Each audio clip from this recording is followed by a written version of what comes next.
Madame, Monsieur, bonjour, je suis ravie de vous retrouver pour le JT de ce jeudi 20 septembre. À la une, contrôle fiscal, module sur les usages du numérique et taux effectif global. C'est une affaire de contrôle fiscal qui ouvre cette édition. Une SARL faisant l'objet d'une vérification de comptabilité donne mandat à son conseil de l'assister dans ses relations avec l'administration fiscale.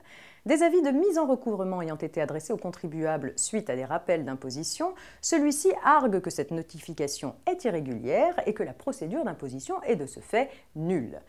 À tort, selon les juges, qui considèrent que cette procédure est valide dès lors que le mandat ne contient aucune mention expresse habilitant le conseil à recevoir l'ensemble des actes de la procédure d'imposition et que ni le contribuable ni son conseil n'a informé le service des impôts qu'il entendait élire domicile au cabinet de ce dernier.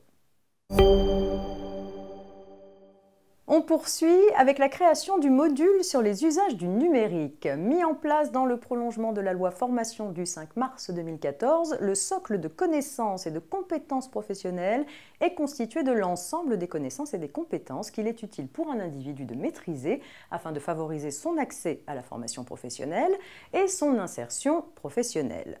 Un décret du 10 septembre 2018 complète le domaine de ce socle lié à l'utilisation des techniques usuelles de l'information et de la communication numérique par un module complémentaire. Le dit module a pour objet l'acquisition des connaissances et des compétences relatives aux usages fondamentaux du numérique au sein d'un environnement de travail.